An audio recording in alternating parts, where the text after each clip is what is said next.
رب العزت کی بارگاہ میں قرآن مجید فرقان حمید کی سورۃ الشعراء کی آیہ کریمہ آپ کے سامنے تلاوت کی ہے،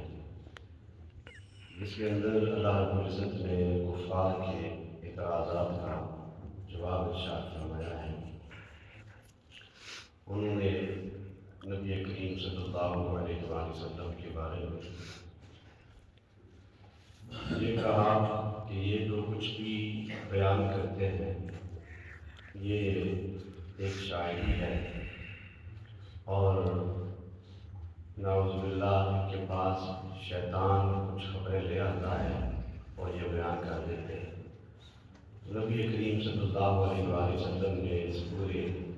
اعتراض سے پوری سورہ مبارکہ نازل فرمائی۔ سب سے پہلے اللہ رب العزت نے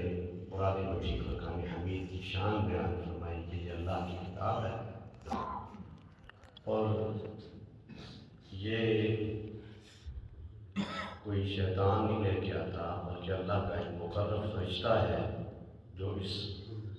پاک کتاب کو لے کے نازل ہوتا ہے، اور یہ کتاب اللہ رب العزت کی طرف سے نازل فرمائی گئی ہے۔ شیطان کی تو اتنی ہمت ہی نہیں ہے کہ وہ اس مقام تک پہنچ سکے کہ جہاں سے حضرت جبریل امین علیہ السلام قرآن پاک لے کے آتے ہیں نبی پاک صلی اللہ علیہ وسلم کی بارگاہ میں، اور جب بھی اوپر کی طرف جاتا ہے تو اس کو آگ کے گولے برسائے جاتے ہیں اور واپس بھیج دیا جاتا ہے۔ اس کے پاس نہ کوئی ایسی خبر ہے کہ جو تمہارے سامنے بیان کرے۔ تو یہ کتاب جو تمہارے سامنے اللہ کے نبی پڑھ کے آپ سناتے ہیں یہ اللہ کی کتاب ہے۔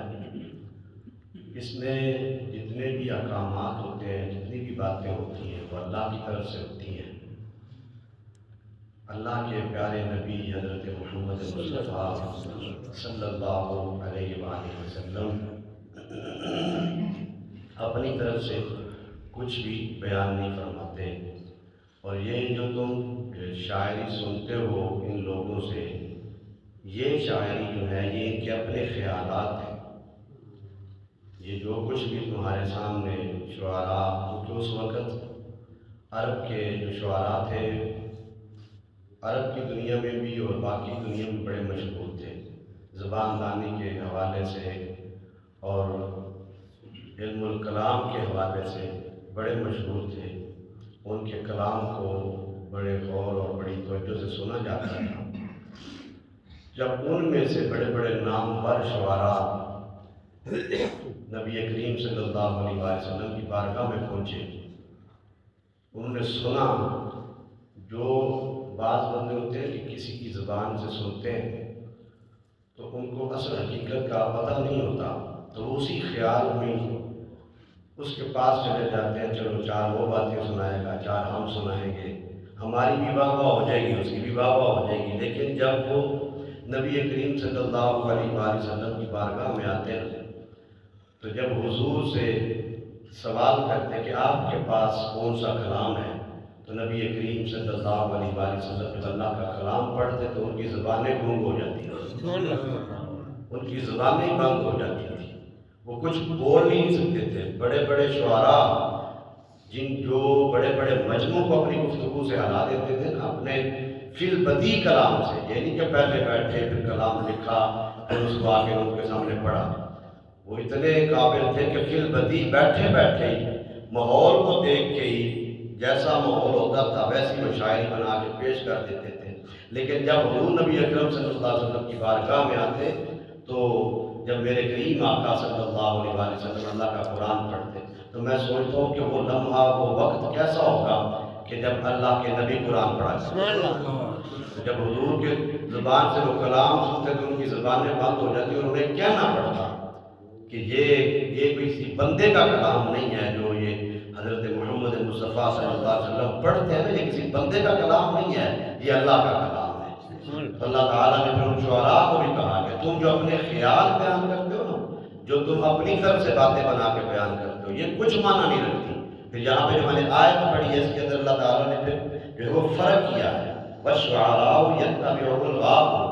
فرمایا کہ کچھ شعراء ایسے ہیں، شعراء کا سب کا انکار نہیں ہے، کچھ شعراء ایسے ہیں کہ جو اللہ تعالیٰ کی اتباع کرنے والے ہیں، جو اللہ تعالیٰ کی اتباع کرنے والے ہیں وہ اس سے مستثنیٰ ہیں۔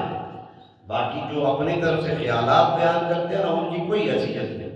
وہ بڑا کچھ بھی بول لینا، بڑی باتیں کرے اور بڑا کلام لکھے اور بولے، فرمایا اللہ کی بارگاہ میں ان کی کوئی حیثیت نہیں ہے، لیکن جو کلام لکھتے ہیں اس میں اللہ کی وحدانیت کا اعلان ہوتا ہے، حضور نبی اکرم صلی اللہ علیہ وسلم کی رسالت کی گواہی ہوتی ہے، اور وہ اس کی شان میں کچھ بیان کرتے ہیں تو فرمایا وہ اس سے مستثنیٰ ہے، ان کی کچھ حیثیت ہے۔ اس لیے حضرت حسان بن ثابت رضی اللہ تعالیٰ عنہ حضور کے صحابی، بخاری شریف کے اندر ایک پورا باب باندھا ہے حضرت امام بخاری نے ان کا، کہ جب اللہ کے نبی کی گستاخی کرتے تھے نا کافر، تو نبی کریم صلی اللہ علیہ وآلہ وسلم حضرت حسان کو کھڑا کر دیتے تھے اور کہتے تھے کہ تم کچھ میری شان میں بولو، تو وہ پھر کلام جب بولتے تھے تو پھر میرا ایک وجدان کہتا ہے جب وہ بولتے تھے تو اللہ کی رحمت نازل ہوتی تھی، پھر وہ کہتے تھے وَأَحْسَنُ مِنْكَ لَمْ تَرَ قَطُّ عَيْنِي وَأَجْمَلُ مِنْكَ لَمْ تَلِدِ النِّسَاءُ خُلِقْتَ مُبَرَّأً مِنْ كُلِّ عَيْبٍ كَأَنَّكَ قَدْ خُلِقْتَ كَمَا تَشَاءُ۔ یا رسول اللہ صلی اللہ علیہ وسلم، وَأَحْسَنُ مِنْكَ لَمْ تَرَ قَطُّ عَيْنِي، آپ جیسا حسین آج تک کسی آنکھ نے دیکھے ہی نہیں۔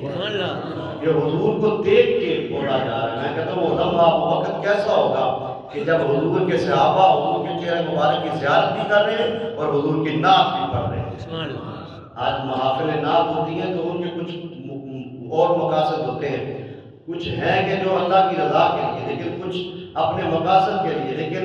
یہ جو محافل نعت ہوتی تھی نا مسجد نبوی میں، ان میں خالصتاً اللہ اور اس کے رسول کی رضا ہوتی تھی، تو وہ حضور کو دیکھ کے پھر کہتے تھے کہ اپنے عقیدے کا اظہار آج معلوم میں ان کا نام تارے دن سے، کیونکہ کچھ کوئی پوچھ سکتا تھا نا، اے حسان ہو سکتا ہے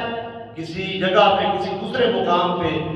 نبی کریم صلی اللہ علیہ وسلم سے بھی کوئی سونا ہو، تو آپ جواب دیتے اسی شعر میں کہ کوئی یہ اعتراض نہ کرے، کہتے تھے آج معلوم ان کا لم تلد النساء، میں اس لیے کہہ رہا ہوں کہ حضور جیسا سونا کسی ماں نے پیدا ہی نہیں کیا، حضور جیسا سونا کسی ماں نے پیدا ہی نہیں کیا۔ پھر آگے حد کرتے کہتے ہیں خلقت مبرأ من کل عیب، کوئی سوچے نا کہ حضور کی ذات میں کچھ عیب ہوں گے، فرمایا نہیں، اللہ رب العزت نے میرے نبی کو ہر عیب سے پاک پیدا کیا، خلقت مبرأ من کل عیب کأنک قد خلقت کما تشاء۔ آخر میں تو حد کر دیتے ہیں، یہ حضور کی بارگاہ میں بات لوگ کہتے ہیں آپ مبالغہ آرائی کرتے ہیں، بھئی حضور کی ذات کے بارے میں کیا مبالغہ آرائی ہے؟ بنانے والا اللہ ہے، بننے والے محمد ہیں، اس نے اپنی مرضی سے بنایا ہے یا اپنی مرضی سے بنے ہیں، تو پھر ہماری مبالغہ آرائی کیا ہے؟ بنانے والا جب اللہ اس نے حد کر دی، کہتے حسینہ جمیلہ دا منہ موڑ دیتا محمد بنا کے رب نے قلم توڑ دی، جب حد کر دی ہے تو یہ اس کا جواب ہے، کہتے ہیں کیوں؟ اس لیے کأنک قد خلقت کما تشاء، یا رسول اللہ، اللہ نے آپ کو آپ کی مرضی سے بنایا۔ یہ عربی کے اشعار ہیں، یہ بھی اشعار ہیں، اس لیے اللہ تعالیٰ نے فرمایا کہ یہ جو شاعر ہیں کہ جو اللہ اور اس کے رسول کی جو ہے وہ شان بیان کرتے ہیں، یہ اس سے مستثنیٰ ہیں، کیونکہ یہ اپنے لیے کچھ نہیں کہتے، یہ جو کچھ بھی بولتے ہیں نا اس میں اللہ اور اس کے رسول کی رضا ہوتی ہے، اس لیے یہ اس سے مستثنیٰ ہیں۔ اس پوری سورہ مبارکہ میں اللہ رب العزت نے اپنے نبی کی شان کو اسی ایک آیت میں بند کر دیا ہے، کہا کہ جو میرے نبی کی شان میں بولے گا نا پھر وہ اس سے جو اس دائرے میں نہیں آئے گا کہ اس کو اللہ رب العزت کی کوئی ضرورت نہیں، یا اللہ کو اس کی کوئی ضرورت نہیں ہے، فرمایا نہیں، اب وہ اللہ رب العزت کی نگاہ رحمت میں مقبول ہو گیا کہ جو میرے نبی کی شان میں بولتا ہے، تو اللہ رب العزت ہمیں بھی ان لوگوں میں شامل کرے کہ وقت ایسا ہے، اللہ رب العزت ہمیں بھی ان لوگوں میں شامل کرے کہ جو حضور نبی اکرم صلی اللہ علیہ وسلم کی شانوں کا بیان کرتے ہیں، حضور کے مقام کو بیان کرتے ہیں، یہ نہ سوچتے رہے ایسے بولا تو پتہ نہیں کیا ہوگا، ایسے کہا تو پتہ نہیں کیا ہوگا۔ صحابہ اکرام رضوان اللہ اجمعین نے تو یہاں تک کہہ دیا ہے، فرمایا کہ اللہ رب العزت کے پیارے محبوب کی محبت میں اتنا آگے نکل جاؤ کہ یہ سمجھو کہ اللہ نے اپنے محبوب کی شان کی کوئی حد رکھی کوئی نہیں۔ حضرت سیدنا جابر بن عبداللہ رضی اللہ تعالیٰ ایک حدیث مبارکہ بیان کرتے ہیں، بڑی طویل حدیث ہے، یہ بھی بخاری شریف کی حدیث ہے. میں صرف یہ کہتا ہوں کس انداز میں حضور سے محبت کی ہے صحابہ نے. جب حدیث بیان کرتے ہیں وہ پانی جو نبی کریم صلی اللہ علیہ وآلہ وسلم نے جو ہے وہ برتن میں انگلیاں ڈالی تو پانی کے چشمے انگلیوں میں سے جاری ہو گئے. یہ حضور کی شان ہے. بیان کرتے ہوئے آپ نے جو نقطہ بیان کیا وہ قابل ہو رہا ہے. پوچھنے والے نے پوچھا کہ کتنے بندے تھے کہ جنہوں نے جو ہے وہ پانی پیا اور شراب ہوئے؟ آپ نے فرمایا 1500 بندے تھے. روایت میں 1000 بھی ہے، 1500. اور پھر یہ بیان کرنے کے بعد پھر آگے جو آپ نے بات بیان کی ہے نا وہ قابل ہو رہا ہے. پوچھنے والے نے بھی اتنا ہی پوچھا تو تعداد کتنی ہے؟ تعداد بتاتے بات ختم ہو جاتی. بات بندے کہتے ہیں کہ گالی اتنی ساری لوگ اگوں ادا دیتے ہیں. میں نے کہا بھائی ہمیں سکھایا یہ گیا ہے کہ جب حضور کی شان میں تو پنجابی کہتے ہیں حضور نے محبت کرنی ہے تو لیوا کرنی ہے،